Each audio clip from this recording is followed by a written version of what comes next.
Re-yo tout le monde, et là je continue les vidéos en faisant cette fois la vidéo rattrapage des films de 2026 que j'ai déjà vus qui ne sont pas nommés aux Oscars et que je n'ai pas encore couvert en vidéo. Nous avons parlé de Send Help de Sam Raimi, mon GOAT Sam Raimi que j'adore. Je suis tellement content de voir un film de Sam Raimi, je voulais le voir au cinéma en VO, j'ai réussi à Strasbourg, j'ai été content et j'ai surkiffé le film. En tout cas, si je dois vous donner un avis rapide sur le cinéma de Sam Raimi, j'ai déjà parlé en long, en large et en travers de la trilogie Spider-Man que j'apprécie, mais c'est pas mon délire non plus, j'aime bien, mais c'est pas du tout le pic pour moi de Sam Raimi, c'est que moi j'ai trouvé son Doctor Strange 2 très sympa, j'ai trouvé son Oz, Magicien d'Oz, assez sympatoche, même si c'était il y a longtemps que je l'avais vu, hein, donc je sais pas si c'était si ouf que dans mes souvenirs, mais la trilogie Evil Dead est incroyable, hein, j'adore, Evil Dead 2 c'est un chef-d'œuvre, j'adore cette trilogie Evil Dead, tellement que j'ai jamais osé regarder les Evil Dead modernes, sérieux, il faudra que je me fasse les Evil Dead, les nouveaux Evil Dead qui sont plus sérieux, qui ont l'air d'être plus classiques, mais la trilogie originale, plus cynique, plus comique, etc., c'était une dinguerie. J'adore son Darkman avec Liam Neeson, où il faisait déjà du super-héros avant l'heure, c'était excellent. Et j'avais adoré, j'ai plus le nom du film, mais son film de western avec DiCaprio, Sharon Stone, Russell Crowe, Gene Hackman, un casting de fou malade. Il a complètement mis son style sur le western et ça marchait du feu de Dieu. Non, moi j'aime beaucoup Sam Raimi et j'aime beaucoup le concept de ce film-là. Et donc j'aime beaucoup le fait qu'il se soit impliqué dans ce scénario-là et qu'on ait ce résultat-là de façon générale parce que Send Help c'était franchement cool. J'ai vraiment pris mon pied devant, c'était super fun, j'ai passé un super moment devant. Et en vrai les bandes me donnaient pas forcément trop envie, mais le concept était tellement cool que je ne pouvais pas le rater, quoi. C'est vraiment ce concept de mélanger un peu, c'était un peu ça le concept, mélanger Misery de Rob Reiner avec Solomon de Robert Zemeckis. Et le concept est super cool du coup de cette idée d'avoir cet employé qui est détesté par tous ses collègues, par son patron, et son patron qui est un giga connard qui la dénigre constamment, et un jour ils ont un accident d'avion, et les deux se retrouvent coincés seuls sur une île, et le patron n'a plus le pouvoir dans cette île, c'est l'employé qui a le pouvoir parce que le patron est blessé, parce que l'employé a des connaissances de survie, parce qu'elle parce qu'elle adore Survivor. Le concept est très très drôle, le concept est très très cool, et je trouve que, et ça fait du bien parce que je trouve que c'est le type de film qui saoule un peu, je pense, dans les films actuels, c'est-à-dire les films sur la classe sociale, que ce soit des trucs comme Parasite, comme Joker, comme La Plateforme. Je pense que c'est un truc qui a un peu saoulé tout le monde, qu'on a un peu vu sous les mêmes formes, sous les mêmes aspects, et je trouve que ce film-là traite plus ou moins de ça, mais de façon bien plus originale et inattendue que d'habitude. C'est que moi, je sais pas vous, mais moi j'ai jamais vu un film d'île déserte comme ça, quoi. En termes de pure thématique et en termes de pure relation entre personnages, quoi. Donc je trouve le film assez cool. Et dès l'intro, en fait. Dès l'intro, on te contextualise le personnage, la caméra la suit parfaitement, le découpage est Sam Raimi, donc le découpage est excellent, il est nickel. On va me défoncer pour ce que je veux dire, mais il y a d'autres critiques qui l'ont également dit. Mais je trouve que Sam Raimi va pas à fond en termes de mise en scène. Il y a plein d'idées de mise en scène qui sont très très cool, notamment la mise en scène des inserts sur les yeux, sur des bouts de visage, etc., pour mettre en avant le regard terrifié par un truc dégueulasse, là par exemple, sur une main, ça se voit qu'il a dû créer des prothèses dégueulasses avec des grosses caméras macro pour capturer ces gros plans sur les yeux, etc., que j'avais jamais vu avant, et qui pour le coup font très Sam Raimi. Bien sûr, il y a une grosse mise en avant des yeux, du regard, des gros zooms sur des visages, bien sûr. Il y a Rachel McAdams et Dylan O'Brien sont en surjeu permanent, mais ça fait partie du style Sam Raimi, comme on l'avait avec Tobey Maguire. Les acteurs sont dans un surjeu permanent, que ce soit le Rachel McAdams ou Dylan O'Brien, mais c'est un surjeu qui est parfaitement maîtrisé dans leur acting. Il joue également beaucoup avec des travelling et des panoramiques, où il va faire des panoramiques sur un personnage pour représenter le nombre de jours où il est en train de crever et il peut rien faire.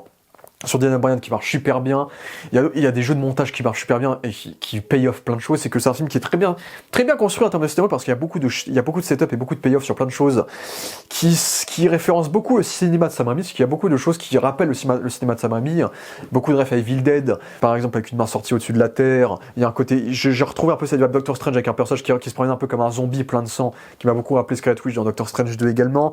Il y a tout un délire avec des chaussures qui m'a fait penser au Magicien d'Oz du coup et à son film Oz du coup, et bien sûr des vibes très, très Evil Dead avec des expressions de personnages, des cris, 2-3 jumpscares. Pour le coup, des jumpscares qui marchent à la perfection, c'est que les jumpscares m'ont tous eu, hein. Pour le coup, j'ai été complètement pris par les 2-3 jumpscares que le film nous propose. Et en dehors de ça, on reste sur cette histoire de comédie d'horreur, comme Sam Raimi sait les faire, cynique, complètement ironique, et donc on s'amuse vraiment dès la séquence du crash d'avion, un peu laide visuellement, parce que pour le coup les effets spéciaux ne sont pas parfaits dans le film, mais le crash est assez fun, c'est qu'en plus, dès le crash, on arrive à parfaitement déjà te développer les thématiques du film, avec cette critique du coup du patriarcat, du capitalisme, avec la cravate qui va être utilisée comme arme de meurtre, on va dire, ce qui est assez fun dans la séquence du crash d'avion, qui est est assez cool pour du Sam Raimi, et je trouve que le film de façon générale est assez bien mis en scène, tout est très bien fait. La photo est un poil laide, je trouve que la photo fait un peu trop éclairée, un peu trop TF1, peut-être un peu trop numérique, malheureusement c'est peut-être mon petit défaut global, c'est la photo qui est pas si dingue que ça, mais je trouve que l'idée globale de critiquer le patriarcat. En fait, c'est un film qui aurait pu être facilement woke et trop extrême, au point peut-être d'enrager certains publics. C'est-à-dire, ouais, les hommes, ce sont tous des connards, il n'y a que la femme qui a raison, etc. Et c'est un peu le cliché que Sam Raimi va te mettre au début du film, avec cette femme qui est dénigrée par tout le monde, et ces hommes qui sont tous des connards, qui la traitent comme de la merde. Mais dès que tu atterris sur l'île, les balances vont complètement se rééquilibrer et à partir de là, tu ne sais plus dans quel camp tu es. Parce que tous les personnages vont d'un coup devenir tous plus ambigus les uns que les autres. C'est que par exemple, Rachel McAdams au début, c'est vraiment un personnage qui est dégueulasse au début. C'est que déjà, on essaie de te rendre Rachel McAdams moche, ce qui est assez marrant, et on essaie de lui donner un peu la vibe de Michelle Pfeiffer dans Batman le Défi, avec des lunettes, elle est très mal habillée, personne fait attention à elle mange son vieux sandwich, elle met des taches partout, elle sent pas forcément bon, etc. On la dégueulasse à fond, en gros. Et une fois qu'elle atterrit sur l'île, et le paradoxe, c'est que dès qu'elle atterrit sur l'île, l'île qui va rendre sa vie meilleure, qui va l'embellir, etc., bah, elle sera embellie physiquement. Donc il y a une espèce de paradoxe qui est assez intéressant et assez cool dans le film. Tout comme le personnage de Dylan O'Brien, qui est un peu c'est le jeune riche pourri gâté, qui a de l'argent, qui a toujours vécu très bien, qui vit avec une modèle, qui est un gros connard. D'ailleurs, le rire de Dylan O'Brien est excellent. J'adore son rire qui m'a beaucoup rappelé, justement, le rire un peu de Christophe Lambert dans les Highlander, dans les Mortal Kombat. Donc pour le coup, c'est un rire bien parodique, qui marcherait très bien, qui est assez détestable et qui le rend détestable. Et je ne pensais pas que Dylan O'Brien était aussi bon acteur, d'ailleurs. Parce que moi, je crois que je n'ai vu que les deux labyrinthes avec lui. Et Dylan O'Brien, honnêtement, je l'ai trouvé très très bon dans ce film, justement, surtout avec la partie sur l'île, parce que dans la partie sur l'île, les deux personnages seront de plus en plus ambigus, en fait. C'est que on a le patron connard qui va essayer de devenir un survivant, qui va s'attacher à elle, qui va essayer de devenir indépendant, qui va commencer à dévoiler ses failles, ses faiblesses, sa vie d'enfance difficile. Et à côté, tu as le personnage de Linda Lidl, justement, qui passe du coup de cette meuf un peu nunuche, un peu asociale, à une vraie guerrière combattante qui chasse des porcs, qui est la surveillante parfaite, qui a du charisme, qui porte tout le truc sous son épaule, etc. Mais qui elle aussi a un passif difficile, un background, un vécu. Et du coup, je trouve que le film, c'est ça que j'adore avec ce film, c'est qu'on sait pas du tout comment ça va finir. En fait, c'est un film qui est complètement imprévisible. On ne sait pas du tout quel sera le résultat de fin. Et ça, c'est un film, tu sais pas comment ça va finir, et tu sais pas comment tu veux que ça finisse. C'est ça que j'ai trouvé très cool dans l'œuvre. C'est que tu as des éléments très Sam Raimi, très fantastiques, très exagérés. Notamment, il y a une séquence, il y a une partie de l'île où il y a une espèce de grosse croix comme ça. C'est pas du tout subtil, mais c'est tellement du Sam Raimi en mode t'as une grosse croix, ça veut dire t'as pas le droit d'aller par là. Ça m'a fait beaucoup rire. Et comme j'ai dit, il y a quasiment tout qui paye off, des fruits, des chaussures, des cravates, etc. Du coup, il y a des éléments de scénario qui sont très intéressants. Et du coup, il y a des séquences vraiment qui m'ont vraiment pris. Hein, quoi. Il y a une séquence où les deux personnages vont se bourrer la gueule et là, on sent que les deux s'apprécient et c'est plutôt cool. Et puis à l'inverse, il y a des séquences où tu as le personnage de Rachel McAdams qui va torturer carrément le personnage de Dylan O'Brien, notamment la fameuse séquence du panoramique qui est très bien fait, où elle l'abandonne pendant quelques temps. Là, il y a une séquence avec un rat, où on joue beaucoup sur les gros plans des visages, et sur un Dylan O'Brien qui est en train de souffrir intérieurement, mais il peut pas l'exprimer, il pleure, il est en rage intérieure il est en panique interne en lui, et cette séquence, j'étais pris dans le truc, limite, dommage qu'il soit pas allé au bout de l'idée, mais vraiment la séquence a été assez particulière, cette séquence-là de torture, entre guillemets. Et même avec le personnage de Linda, il y a des séquences de torture, c'est que les deux personnages vont se taper, vont s'apprécier, on sait jamais comment ça va finir, et on va finir sur des séquences d'emprise en fait. C'est que du coup ensuite la hiérarchie va totalement s'inverser, le patriarcat n'a plus lieu d'être, on n'est plus sur des bureaux, on n'est plus sur un contexte de capitalisme, il n'y a plus d'argent qui compte. Là c'est juste la survie qui compte, et dans ce contexte de survie, c'est cette femme qui est au-dessus de cet homme-là. Et du coup pour moi, tout ce cliché du patriarcat c'est de la merde, va complètement se complexifier dans un univers où peut-être qu'un personnage va devenir de plus en plus positif, le personnage de Dylan O'Brien qui va peut-être s'humaniser, devenir de plus en plus humain, avoir peut-être un cœur plus perceptible, et qui va peut-être souffrir plus qu'il ne le devrait par rapport à ce qu'il a fait, et donc on risque de s'attacher à lui, et un personnage comme Linda qui se faisait un peu moquer au début du film, qui là va commencer à devenir une guerrière limite détestable, qui va commettre des choix presque irrationnelle, non humaine, et qui vont la rendre presque terrifiante en fait, presque horrifique. Et du coup on atteint un point de non-retour où on ne sait pas pour qui on est en fait, qui on veut voir gagner, parce qu'il y a des moments où on déteste l'un, on déteste l'autre, et du coup le film est extrêmement ambigu jusqu'à ce twist de fin. En vrai, Le twist est prévisible, mais comme j'étais à fond dans le film, j'ai pas du tout le temps de théoriser dans ma tête, tellement j'étais à fond dans le film, parce que le film m'a vraiment fait kiffer. Normalement, les films sur les îles désertes, c'est typiquement le type d'œuvre qui pourrait m'ennuyer, me faire chier, etc.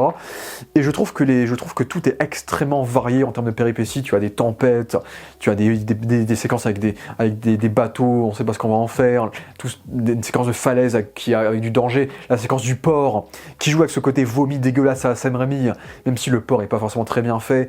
Il y a des séquences où l'île, contrairement aux bureaux qui sont très gris, très laids, l'île est vraiment magnifiée comme une sorte de paradis d'Éden, en fait, comme un jardin d'Éden.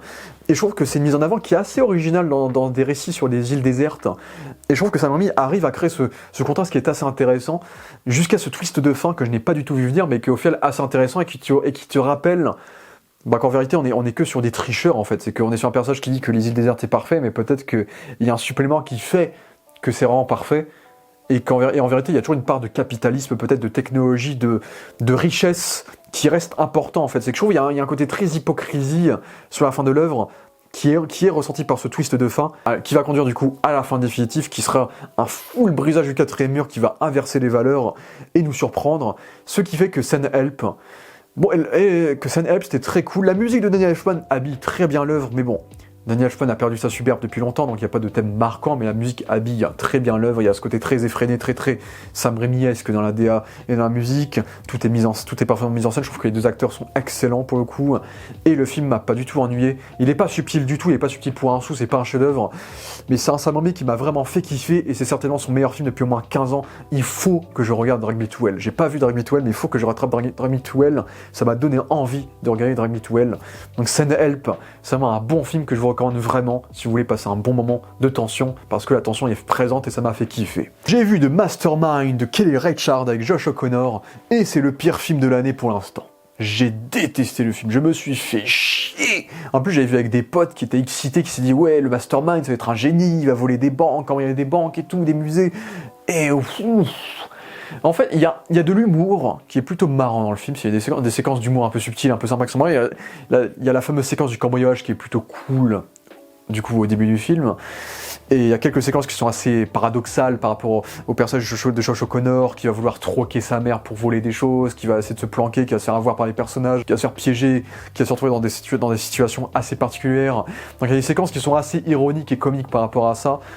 Mais en dehors de ça, du coup, on est sur une mise en scène qui est très auteur, très plan fixe, des longs plans qui durent plus d'1 minute, et c'est long. La photo est plutôt belle, très marronâtre, un peu vintage dans cet univers un peu des années 50-60 il me semble. La musique jazzy est plutôt cool et heureusement rythme un petit peu le film qui est très long. Mais essentiellement ce film c'est vraiment un tout ça pour ça. Le casting est plutôt bon, il y a aussi l'actrice du coup de Licorice Pizza, du coup qui est dedans, qui est sympa, mais elle n'est pas plus présente que ça. Josh O'Connor est très bon dans ce rôle, mais c'est un rôle qui est très sobre, donc il n'a pas non plus grand chose à jouer je trouve. Et le film est juste chiant, je me suis ennuyé. Et à la fin et quand le film se finit, tu te dis tout ça pour ça. Et en fait, ce film, c'est un foutage de gueule, mais c'est un foutage de gueule prémédité en fait. C'est un film qui est là pour te dire qu'on va réinventer un peu le film de cambriolage, mais on te le réinvente pas, on te le déconstruit pour créer un mythe où le cambrioleur est une merde. C'est un personnage qui est un gros raté, qui a éclaté au sol et qui à la fin va se retrouver dans une situation complètement exagérée, qui va conclure le film de façon presque abrupte où tu te dis en fait on n'a rien vécu, ça n'a rien raconté ce film là en fait, c'est du vide en fait. Et du coup je vois ce que le film veut nous montrer, c'est que le film veut nous montrer quelque chose, c'est-à-dire du coup le fait de déconstruire ce mec-là et de le traiter comme de la merde et de créer cette ambiance latente, lente, jazzy, un peu ironique, cynique autour de ce mec-là, mais en termes de pure narration, il ne se passe rien. Il ne se passe rien du tout. On s'ennuie, le rythme est très long, les mises en place sont très longues, les péripéties sont pas si variées que ça, sont assez longues à se mettre en place encore une fois, j'ai beaucoup dire le mot long. La mise en scène n'est pas très dynamique aussi. Et puis le film se finit et tu dis « Ah, c'est fini. Ok. » Voilà. Donc j'ai vraiment pas grand chose à dire de plus sur ce film-là, en dehors du fait que je ne le recommande pas du tout et ça m'a pas du tout donné envie de m'intéresser à la filmographie de Kelly Reichardt. Du coup, pour le coup. Mais oui, ce film était vraiment très soporifique, c'était fastidieux de rester jusqu'au bout, jusqu'à la fin du générique. Donc si c'était pas Josh O'Connor, peut-être que je serais pas resté, parce qu'il reste très bon dans le film malgré tout. Mais voilà, à part quelques points d'humour, la photo et la musique, et le fait qu'il y ait quand même une forme d'intention, Où est l'histoire? Où est le récit? Où est l'envie? Où est l'implication? Je ne l'ai pas vu. Voilà. J'ai vu No Other Choice de Park Chan-wook, donc l'incroyable grand réalisateur sud-coréen Park Chan-wook qui a notamment fait Old Boy et Decision to Live, qui sont les deux seuls films que j'ai vus de lui, que j'ai absolument adoré. Old Boy, bien sûr, chef-d'œuvre absolu. Decision to Live, mise en scène incroyable, plein d'idées, d'imagination de fou, mais l'histoire n'a pas trop pris. Après, l'histoire de romance noire, c'est jamais trop mon délire, ça n'a jamais été les trucs qui m'intéressaient le plus dans ma cinéphilie, donc c'est pas vraiment un film qui m'a accroché de fou, mais la mise en scène était tellement folle que le film restait quand même agréable à regarder, bien sûr. Et donc ce fameux film, du coup, inspiré d'un livre qui avait déjà été adapté par Costa Gavras avec, du coup, José Garcia précédemment, que je n'ai pas vu, j'ai pas vu ce film-là pour le coup. Et bien du coup, il est réadapté par Park Chan-wook avec l'acteur, je vais regarder son nom quand même par respect, avec l'acteur Lee Byung-hun, j'espère que j'ai bien prononcé, surtout connu pour jouer le maître du jeu dans Squid Game à l'international, mais en vérité cet acteur est une grande légende du cinéma sud-coréen. Eh bien j'ai passé un super moment devant No Other Choice. J'ai trouvé le film vraiment très cool, et pas incroyable. Pour moi, je dirais pas que c'est un chef-d'œuvre dans le sens où je trouve qu'il y a quand même un souci de rythme global. Je trouve que les péripéties sont un poil longues en termes de mise en place, et que le film nous montre, du coup, c'est un film qui parle beaucoup de la classe ouvrière, de la classe du travail, c'était de la classe sociale bien sûr, et donc on traite de la vie de cet homme-là qui est plutôt aisé, qui va se retrouver renvoyé au chômage, et qui va essayer de faire tomber toutes les personnes qui seraient les prétendants à voler le job qu'il veut obtenir pour regagner sa vie de riche, en fait. Du coup, c'est un personnage qui se reconvertit presque en tueur en série pour atteindre son travail et pour gagner son confort de bon travailleur, quoi. Du coup, je trouve que l'histoire est assez cool. Après, je trouve que la mise en place est un poil longue, je dirais. C'est que du coup, il n'y a que 3 tentatives de meurtre dans le film, sur 2h20 de film, ce qui est quand même beaucoup. Et le truc, c'est que le film, paradoxalement, est très dynamique dans son rythme, mais a un récit qui prend son temps. Donc c'est ça qui est particulier, c'est que moi, je me suis quasiment pas fiché devant le film, parce que je trouve que la réalisation est extraordinaire. Je pense que je comprends les gens qui n'aimeraient pas le film, parce que le film peut avoir ce côté très prétentieux d'un Park Chan-wook qui n'a plus rien à prouver, et qui est prêt à faire des gigas d'idées de mise en scène, des gigas d'idées très artificielles ou pas, selon la vision de chacun. Donc on peut trouver ça artificiel, stylé, sans que ce soit forcément nécessaire à l'œuvre, mais moi j'ai adoré, je trouve ça super cool. Mais je comprends qu'on puisse trouver ça extrêmement artificiel, factice et inutile par rapport au propos du film, d'avoir autant d'effets de style dans la mise en scène. Je peux comprendre ça. Personnellement, j'ai adoré, ça me fait kiffer. Moi, j'adore quand il y a des idées, quand on s'amuse avec la mise en scène, avec la caméra de manière générale. Il adore faire des plans de grue où il va descendre du sol à montrer un décor du dessus. Il adore faire des jeux de superposition avec des jeux d'opacité. Il va mettre en avant un élément, il va mettre une surimposition d'un personnage sur cet élément, beaucoup de surimposition symbolique. Par exemple, il va faire une superimposition sur, par exemple, une maison. Et ensuite, il va faire une transition avec un feu de bois sur la maison qui symbolise un peu la famille, la maison qui va s'autodétruire symboliquement. Donc il adore faire ça, il adore jouer sur la symbolique, il adore utiliser il adore faire des beaux travelling super bien joués, des beaux jeux de montage où il va mettre 2 scènes en parallèle et faire en sorte que les deux se coercitent bien pour créer une sorte de rythme comique entre les 2 scènes. Il adore faire ce truc-là, mettre des flashbacks qui s'incrustent totalement dans l'humour et dans la tonalité de l'œuvre aussi.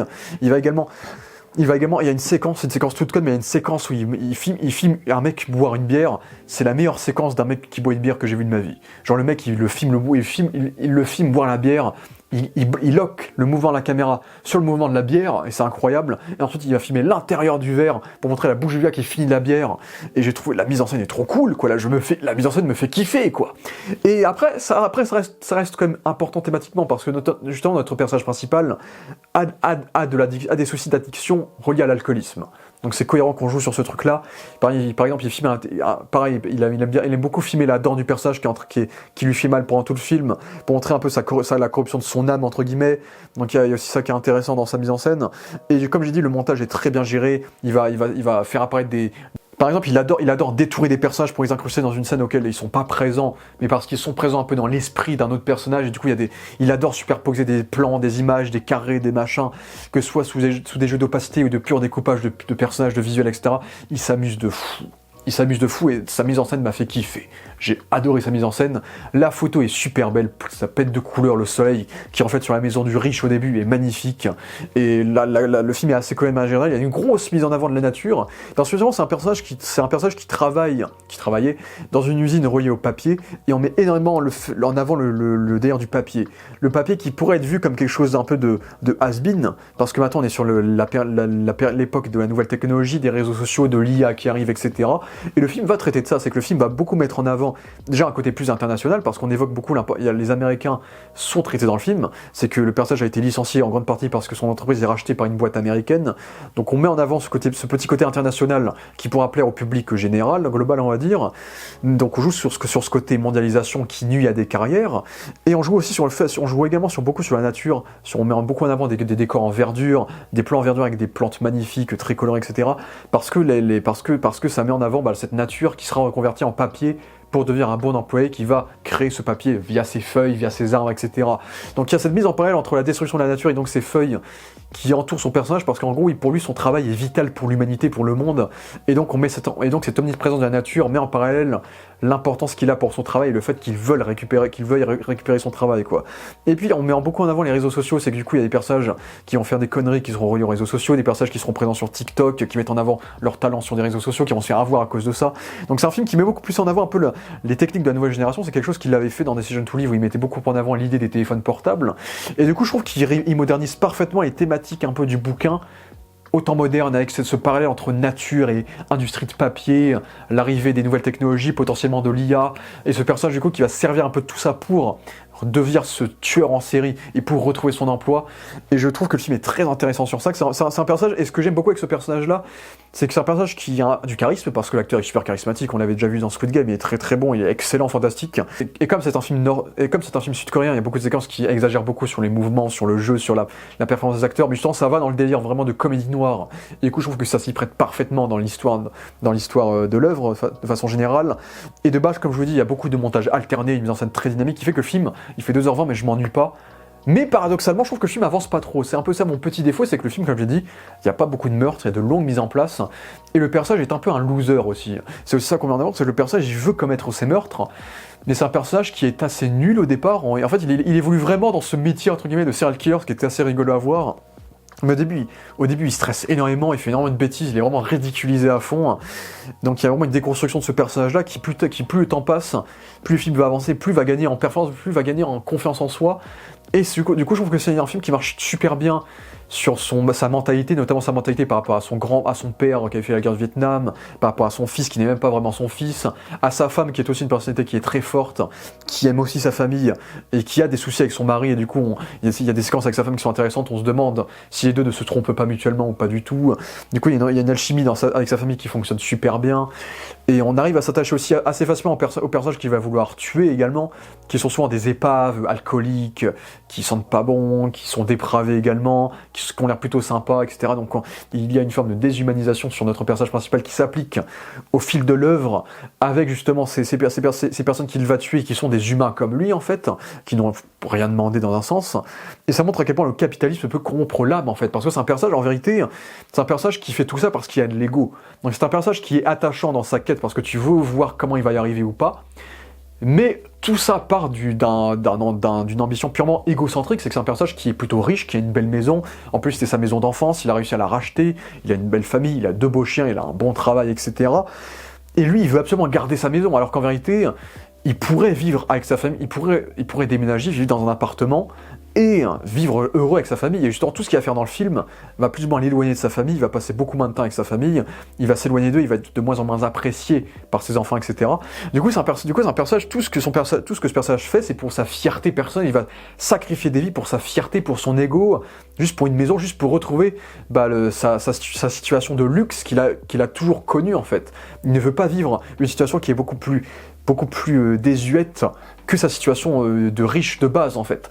Du coup c'est un personnage qui est fondamentalement détestable et qui est prêt à sacrifier des vies pour le capitalisme, et c'est ça qui est super intéressant et qui je trouve rend la fin du film super intéressante aussi. C'est que moi j'ai beaucoup aimé la fin du film, je ne peux pas trop spoiler, mais je trouve que c'est un vrai paradoxe par rapport au début du film, où souvent c'est un personnage qui va vouloir se battre pour ses collègues ouvriers, et c'est en partie pour ça qu'il sera viré, parce qu'il pensait aux autres, parce qu'il pensait à ses collègues, et parce qu'il voulait travailler avec ses collègues. Et la fin du film va te montrer tout l'inverse de ça, tout en étant cohérent avec l'émergence des nouvelles technologies, et avec la déshumanisation de ce personnage-là qui va se retrouver peut-être dans une situation où il n'est plus apte à socialiser, et où du coup il est peut-être destiné à rester un homme déshumanisé à vie en fait, à cause de l'émergence des nouvelles technologies et à cause de ce qu'il a commis pour atteindre du coup l'objectif que vous verrez à la fin du film. Du coup je trouve que la fin du film est assez fascinante par rapport à notre époque à nous et par rapport à ce qu'on met en avant dans les thématiques de l'œuvre, ce qui fait que le film, j'ai kiffé. J'ai vraiment kiffé le film, souci de rythme clair, mais en dehors de ça, j'ai quasiment rien à redire, j'ai vraiment passé un super moment devant. Je trouve que le film est assez fascinant, la mise en scène est tellement remplie d'idées qu'on peut aimer ou pas, mais personnellement, personnellement, ça m'a beaucoup parlé, et donc aucun autre choix. Je ne vous laisse pas le choix de ne pas le regarder, donc allez le voir. Et maintenant ça m'a donné vraiment envie de mater les autres films de Park Chan-wook, et donc je pense que je m'y lancerai quand je pourrai. Donc j'ai vu le film de Rip, réalisé par Joe Carnahan sur Netflix, donc produit par la société de production de Ben Affleck et Matt Damon qui campent les rôles principaux. Et je m'attendais, en fait les gens en ont beaucoup parlé, ça avait fait un petit peu sensation à l'époque, et notamment par le fait que Matt Damon et Ben Affleck ont créé un deal avec Netflix qui ferait que si le film marcherait, ça créerait des indemnités, ça donnerait de l'argent à toute l'équipe technique du film, ce qui est un geste qui fait plutôt plaisir du coup de la part de ces deux poteaux du coup. Et le film, comme beaucoup de personnes en ont parlé, j'étais en mode vas-y, il y a quand même un gros casting, on va tenter. Et j'ai passé un super moment devant, il y a ce côté téléfilm en mode c'est un film Netflix, etc. Mais je trouve que le film déjà visuellement est magnifique. Il y a un magnifique jeu, le film est très bien, est très efficace en termes de mise en scène. Il y a des magnifiques jeux d'ombre. Tout le film aussi, entre le vert, jaune, le bleu, jaune, il y a une espèce d'opposition entre la nuit et les lumières des phares, des voitures, des phares de ville, de la maison, ils sont coincés, etc. Je trouve que le film visuellement il est magnifique, je le trouve très très beau, très beau jeu de contraste, avec quelques jeux de silhouettes aussi qui marcheraient très bien dans la mise en scène. Après la réalisation est pas incroyable, mais la mise en scène et la photographie pour le coup est très réussie. Le casting est très bon, on a un très très gros casting qui est plutôt bien utilisé on va dire, malgré le fait qu'ils soient censés être meilleurs potes dans la vraie vie. Matt Damon et Ben Affleck comme des personnages pour le coup qui sont très incarnés, qui ont des personnalités assez distinctes et qui peuvent avoir des grosses engueulades, des grosses rivalités, des grosses séquences de conflits entre eux pour le coup qui marcheraient très bien. Ce que Ben Affleck, moi je trouve pas que c'est un très grand acteur, mais pourquoi dans ce film là souvent il pète des plombs, souvent il est dans des situations de stress, et souvent il s'embrouille avec Matt Damon, et Matt Damon aussi pour moi c'est pas le meilleur des acteurs, c'est souvent l'acteur que joue un peu les good guys, et dans ce film là on réussit à te faire croire que peut-être qu'il est un petit peu pourri, peut-être que c'est un personnage qui est pas net, qui a commis des trucs, peut-être que c'est un méchant, et tout le film c'est ça, et je trouve que le film réussit parfaitement à créer ce côté paranoïaque, ce côté tension, qui fait qu'on n'est jamais à l'abri d'une surprise, ce qui est le cas du coup, et le film fonctionne parfaitement sur ce côté-là. On a un très très bon casting secondaire, très qualitatif, Kyle Chandler toujours aussi bon dans son rôle, Steven Yeun qui a un rôle assez cool, un peu innocent au début mais qui cache peut-être des choses et qui marche plutôt bien. Maintenant que j'ai regardé Invincible, ça fait très bizarre d'entendre la voix de Steven Yeun en dehors d'Invincible, ça c'est très marrant. Mais Steven Yeun est un personnage très très sympa, il y a Teyana Taylor d'une bataille après l'autre qui a un petit rôle mais qui est plutôt divertissante. Tu as Sasha Calle qui était l'un des gros points forts du film Flash où elle jouait Supergirl. Pour moi elle avait vraiment du charisme en Supergirl, c'est vraiment une actrice qui méritait beaucoup plus dans ce rôle-là, et du coup je suis très contente qu'on la voit plus, et je trouve que Sasha Calle elle a vraiment du charisme, elle a vraiment un côté un peu imposante dans ce qu'elle joue, donc je trouve que j'étais très content de la voir au casting de ce film-là du coup. Et ça m'a surpris, mais il y a Scott Adkins aussi, Scott Adkins qui est normalement une grosse légende des films de cascade et des films d'action, qui là n'a aucune cascade et qui là joue un mec des fédéraux du FBI, qui est en fait le frère de Ben Affleck, et maintenant qu'ils le disent, je trouve que Scott Adkins en frère de Ben Affleck, ça le fait grave en fait, ils ont vraiment la même mâchoire, ils se ressemblent en fait, et je trouve que leur relation de frères qui s'aiment pas trop, je trouve qu'elle est très marrante et qu'elle marcherait très bien, donc Scott Adkins dans un rôle un peu à contre-emploi, ça marche super bien. Donc casting très très qualitatif pour ce film Netflix, qui est plutôt bien utilisé, c'est que oui, il y en a qui sont un peu moins présents que d'autres, mais de façon générale, le casting est bien utilisé, puisque du coup on est dans un huis clos, avec un concept qui est assez cool. Et du coup dans celui-là, on suit une escadron, je crois que c'est l'escadron de Rip, du coup, et en fait cet escadron-là a pour mission de retrouver de l'argent blanchi, de l'argent corrompu, de l'argent volé, etc. Et c'est très marrant parce que du coup t'as une séquence où t'as un chien du coup qui ne sort pas la drogue mais qui sort l'argent, donc c'est assez marrant. Et en fait c'est de l'argent corrompu qui provient des gangs, donc il y a des flics qui se demandent est-ce qu'il faudrait pas répertorier l'argent à notre gouvernement, à l'État, pour que du coup on ait réussi notre mission et comme ça l'argent est en sécurité. Et puis il y a d'autres personnes qui se demandent si on volait l'argent et on le gardait pour nous pour avoir une belle vie, parce que du coup tout le film insiste sur le fait que financièrement ces flics-là sont très très mal payés, sont très très mal pris en charge, et donc ça critique un peu je pense la société américaine par rapport à leur prise en charge de certaines unités d'élite, on va dire. Donc il y a ça qui est super intéressant sur le fait que ces personnages-là, il y a des personnages qui ont des backgrounds assez difficiles, qui discutent entre eux, qui essayent de se convaincre de voler l'argent ou de garder l'argent. Est-ce qu'on est un homme bien ou est-ce qu'on est un homme mauvais? On a un peu cette dichotomie-là avec les tatouages qu'a Matt Damon par rapport à ça, le fait que Matt Damon a eu un passé très très noir aussi. C'est un film qui est extrêmement ambigu sur ce qui est bien ou pas. et en plus rend nos personnages extrêmement ambigus sur qui est un gentil, qui est un méchant, qui dit vrai, qui dit faux en fait. Et donc c'est ça qui est super intéressant. Bon après on finit quand même le film sur une grosse course poursuite d'action, plutôt cool, plutôt bien faite, qui finit un peu en happy ending. Je dirais que le truc qui me déçoit un petit peu, je dirais peut-être que la fin est un peu trop happy ending, ce serait mon défaut. C'est quand même très happy ending comme happy ending on va dire. C'est que les personnages sont tous en mode tout est cool, on a géré la situation, c'est nickel, parfait, on finit le film, c'est beau, etc. Ça serait mon défaut, puisqu'en dehors de ça, je trouve que la tension du film, et je trouve que tout le reste du film, pour le coup, est très bien géré dans la mise en scène, dans le jeu des acteurs, dans l'ambiguïté de la thématique et du concept de l'histoire, et dans ce côté huis clos, un peu de tension qui est très bien géré, pour le coup. Bon, la musique, par contre, est très Netflix, c'est une musique très Netflix, très tension, qui est vraiment là pour créer la tension, rien de mémorable. Mais voilà, The Rip, si vous n'avez rien à regarder, je recommande. Et ensuite, je ne voulais pas le voir, je n'avais aucune envie de le voir, les bandes annonces avaient spoilé tout le film, et les bandes annonces ne m'avaient pas du tout hypé, mais au final, je l'ai vu parce que tout le monde avait dit que c'était un banger et tout le monde m'avait dit va le voir. J'ai vu Projet Dernière Chance, Project Hail Mary, réalisé par Phil Lord et Chris Miller. Phil Lord et Chris Miller que j'aime plutôt bien, après je n'ai vu que leur travail dans l'animation. J'ai vu le film, j'avais vu le truc de la tempête de boulettes de viande quand j'étais gosse, que j'avais bien aimé. Leurs films Lego sont très bien, ceux qui ont créé les Spider-Verse et les Spider-Verse sont très bien. J'ai hâte de voir la série Spider-Noir qu'ils produisent. Et ce film-là, c'est le premier film live action que j'ai vu parce que je sais qu'ils ont fait 21 Jump Street et c'est pas le type de film que j'ai envie de voir honnêtement. Ils ont fait les deux films.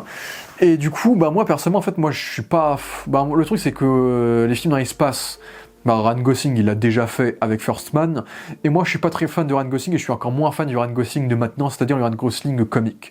C'est que Ryan Gosling comique ça marchait bien dans un film comme The Nice Guys, mais depuis sur Ryan Gosling comique on l'a que dans des mauvais films comme The Grey Man, comme Barbie, comme le truc de cascade qu'il avait fait avec David Leitch.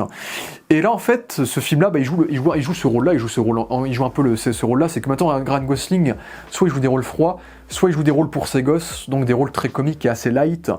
Effectivement, il joue ce rôle-là, surtout au début il est très axé, il est très Big Lebowski dans le design et dans l'attitude, on va dire. Mais paradoxalement, il joue cette personnalité de lui dans un film très maîtrisé, en fait. C'est que je dirais que les gens forcent en disant que c'est un chef-d'œuvre, pour moi c'est pas du tout un chef-d'œuvre, mais si jamais on devrait se taper des blockbusters dans l'année, moi j'aimerais qu'on se tape tous les jours des blockbusters de cette qualité en fait. C'est ça le truc, c'est que le film est extrêmement bien maîtrisé. C'est ça le truc, c'est que le film fait quoi, 2h30. Les 2h30 il file à une vitesse, ça passe super vite, le film perd pas de temps, le film avance très vite et très efficace, très rythmé, tout est nickel.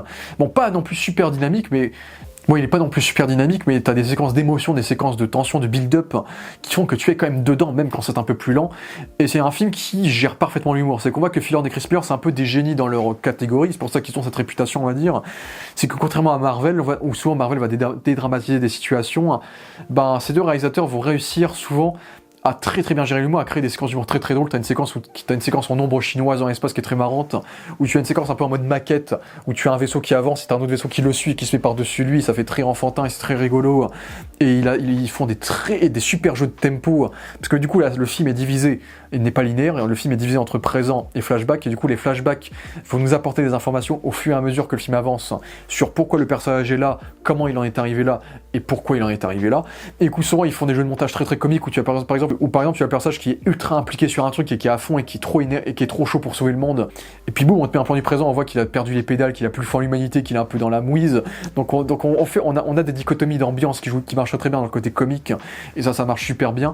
Et donc le film dans son côté flashback est plutôt bien rythmé, c'est que les flashbacks auraient pu être casés aléatoirement, mais en général ça a toujours une justification dans l'histoire, et ça a toujours une justification dans le sens où ça va toujours être en cohérence avec le scénario. C'est que du coup, par exemple dans le présent, Ryan Gosling va dire un truc, et ce truc va trouver sa réponse dans les flashbacks qu'on va mettre juste après dans le montage, ou parfois on va faire des parallèles de mise en scène avec la caméra qui pivote. Elle va pivoter dans la même direction dans un flashback, ce qui va faire la transition entre le présent et le flashback.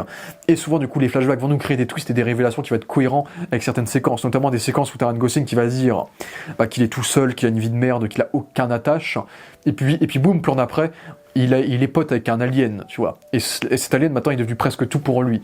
Donc on joue sur... Donc il y a des séquences où ça crée de l'humour, il y a des séquences où ça crée de l'émotion. Parce qu'on est sur un personnage qui est très seul et qui maintenant a un but dans sa vie en ayant participé à cette mission, en fait. Donc il y a cet aspect-là qui est super intéressant.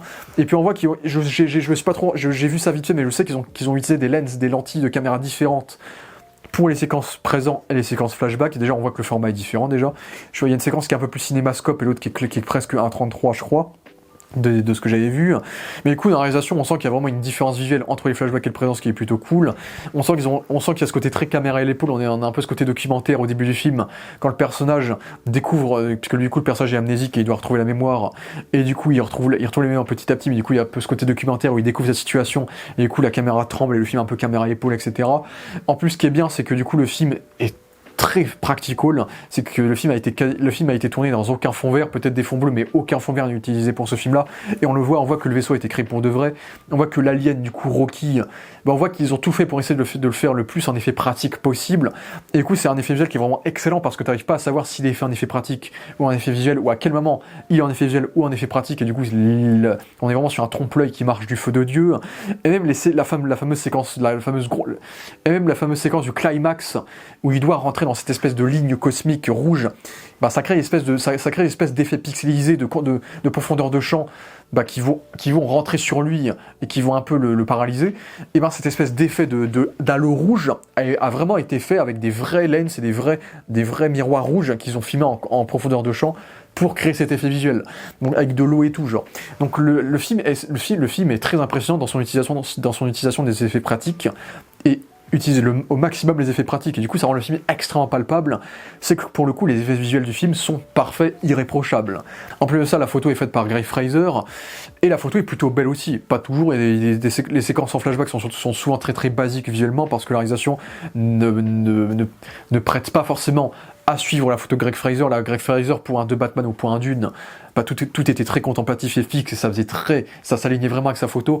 Il y a des séquences qui sont un peu plus humaines, un peu plus classiques, un peu plus inintéressantes formellement je dis, mais dès que nous sommes dans l'espace et dans des séquences importantes en émotion et importantes dans la mise en scène de cet espace, on va dire, et de l'espace tout court, bah là, visuellement, c'est magnifique. C'est que du coup, tu as le vaisseau de l'alien de Rocky qui est fait en espèce de tige qui s'aligne et qui crée des effets de lumière et d'ombre qui sont magnifiques, et ces lumières vont se mettre aussi sur Ryan Gosling, et du coup, ça crée des effets d'ombre magnifiques.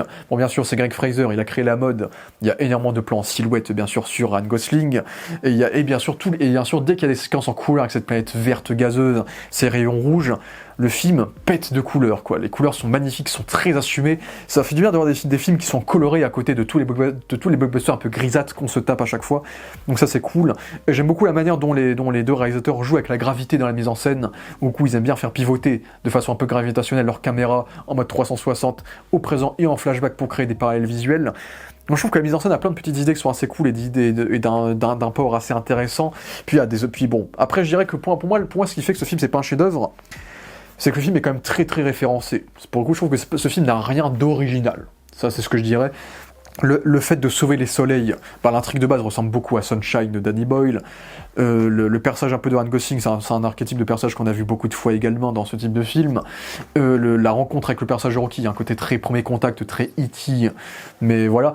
Après, le truc qui est vraiment intéressant, que je crois est plutôt neuf pour le coup, c'est vraiment le fait que Ryan Gosling, du coup le personnage de Grace, bah, communique via les mathématiques, communique via ses connaissances scientifiques à lui, parce que du coup c'est un docteur scientifique. Du coup il va réussir à créer un langage, et il va réussir à communiquer avec l'alien via les mathématiques. Et ça, c'est plutôt drôle et c'est plutôt intéressant. Et ça, c'est vraiment le truc un peu neuf du film, je dirais, dans ce qui nous est montré. Même la fin du film fait très Interstellar, je trouve, un peu dans le délire. Donc je trouve que le film n'est pas du tout original. C'est un film qui est très classique, très efficace. Mais comme je vous dis, dans cette absence d'originalité, le film parvient à nous développer à la perfection ses personnages. C'est que le personnage de Ryan Gosling, c'est un personnage qui est un petit peu neuneux, mais qui est très intelligent, qui a peur. C'est un personnage qui est très humain, c'est un personnage qui a peur d'y aller, qui veut pas y aller, qui ne veut vraiment pas y aller, qui n'était pas prédestiné pour y aller, et qui malgré tout s'y retrouve. Et on va avoir de très beaux twists très surprenants sur le fait de... Ça crée des questions qui rendent le film, qui est plutôt comique de temps en temps, beaucoup plus sombre et beaucoup plus ambigu sur est-ce qu'il est plus important de respecter le choix d'un humain, de respecter son approbation, de respecter son envie d'y aller ou de pas y aller, ou le mettre quand même et sauver le monde, et tant pis pour lui s'il veut pas aller, on va quand même le mettre pour qu'il sauve le monde parce que c'est notre seul espoir. Donc est-ce qu'on est prêt à sacrifier un humain contre son gré pour sauver le monde? Et je trouve que ça crée des séquences qui sont très intéressantes sur cette moralité-là, et sur le fait du est-ce qu'ils ont raison ou pas. C'est comme envoyer un soldat qui voulait pas être soldat à la guerre, c'est un peu ce côté-là, et au final le film va essayer de nous offrir une réponse, mais ça change pas le fait que cette question demeure en suspens, parce que ça peut s'appliquer à nous tous en fait. C'est que ça peut être criminel de nous faire ça, mais si tu es le seul qui peut sauver le monde, bah peut-être que tu le ferais quand même malgré tout, quoi, malgré le fait que la personne ne veuille pas le faire. Donc il y a ça qui est intéressant, surtout que le personnage va avoir un caractère qui va faire qu'à la fin, il va devenir le personnage que tout le monde voulait qu'il soit. Il va essayer de devenir un héros, il va essayer de s'allier du coup avec cet alien-là. C'est que le personnage est seul, et je trouve que par la mise en scène et par l'humanité de son personnage, c'est un personnage qui est très réaliste, dans le sens où c'est un personnage qui est très comique, certes, mais comme il est très expressif, quand il y a des séquences tristes, il est très respectueux et très émotif et très émotionnel. Et donc, par exemple, il y a une séquence où il découvre le reste de son équipage qui est mort, on les a jamais vus, on a vu 2 bribes de flashback d'eux, on a vu quelques photos d'eux, et la réaction qu'a Gosling par rapport à ces personnages-là, et les quelques bribes d'humanité qu'on a pu voir de leur ancienne vie, suffit à rendre la séquence de leur mort, entre guillemets, touchante et forte en émotion, alors qu'on connaissait pas ces personnages-là. Et ça, c'est une bonne gestion, du coup, de l'émotion dans le film, pour le coup. Et le gros point fort, bien sûr, c'est la relation avec l'alien Rocky, que je spoil parce qu'il a été spoilé dans la bande-annonce. D'ailleurs, la relation est très très drôle par rapport, du coup, au côté à la voix qu'on va lui prêter, etc. D'ailleurs, il y a un petit camo d'une star, d'ailleurs, par rapport à ça, qui est rigolo. Mais la relation est très touchante parce que ce sont 2 personnages qui ont quasiment la même vie, le même background, mais qui viennent de 2 mondes différents, et qui vont se connecter, se relier pour une mission commune, pour sauver leur monde respectif. Et je trouve que déjà, du coup, Rocky a un design très très mignon, c'est un petit caillou avec des petites pattes, donc il a un côté mignon, bien sûr. Bon, il est un petit peu caractérisé comme un chien, donc il y a ce côté très mignon et très touchant qui m'a touché personnellement, ayant un chien bien sûr. Donc il y a ça qui est très intéressant. Et on voit à quel point les deux, plus le film avance, plus on voit les deux sont prêts à tout l'un pour l'autre. C'est que là, on est dans un cas de premier contact qui se passe bien, qui se passe même très très bien, et qui a montré qu'on peut être ami que même avec la personne la plus éloignée au monde, et même dans l'univers, on peut créer des relations très très fortes et qui vont faire en sorte qu'on est prêt à se sacrifier pour cette personne. Et le film va nous proposer beaucoup de séquences fortes en émotion sur le fait que l'un des deux ou les deux serait prêt à donner sa vie pour l'autre, pour le bien de la mission, quoi. Donc je trouve il y a un vrai contexte sur la question du sacrifice, de l'émotion, de l'amitié, qui dépasse presque le stade de sauver le monde, et c'est assez beau et c'est assez fort et ça marche très très bien. Et ça fait très bizarre de voir Sarah Hüller dans ce type de film. Donc Sarah Hüller, actrice promue grâce à Anatomie d'une chute et à La zone d'intérêt. Ça fait très bizarre de la voir dans un blockbuster. Elle a un rôle plutôt intéressant. Bon, il y a une séquence où elle chante Harry Styles.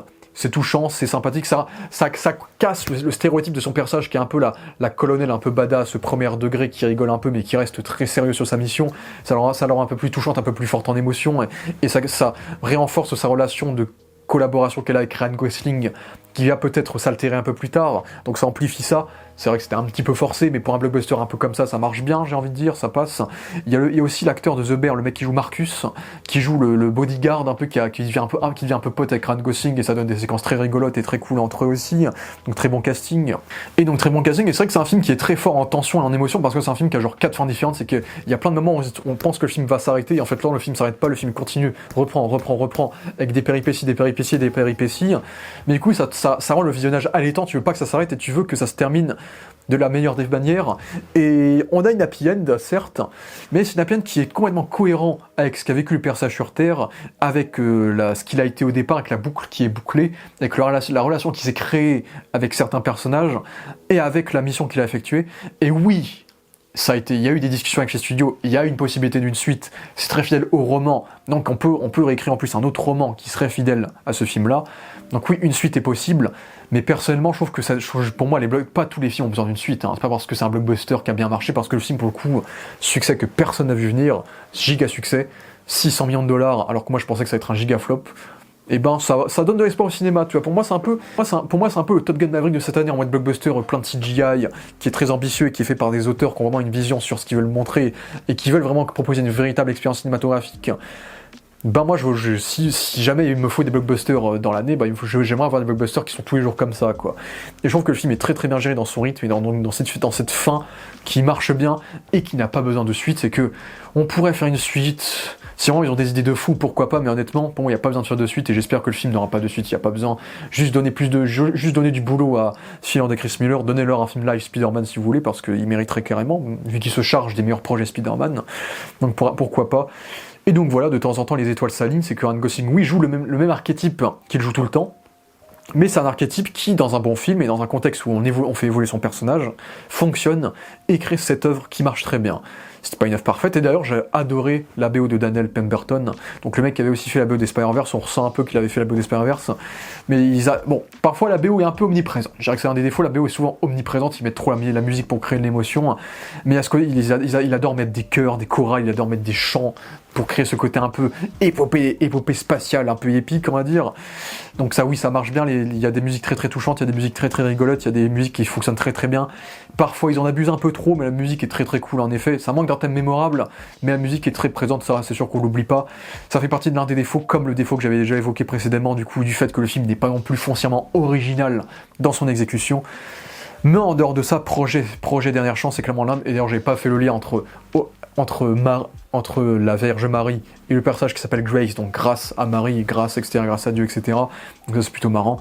Mais en tout cas, oui, c'est clairement l'un des meilleurs films de l'année. En tout cas, c'est le meilleur blockbuster que j'ai vu cette année, très très clairement. Et je pense que vous l'avez déjà vu dans tous les cas, mais du coup, n'hésitez pas à me donner votre avis sur ce film-là qui était très bon. Donc oui, projet Dernière Chance.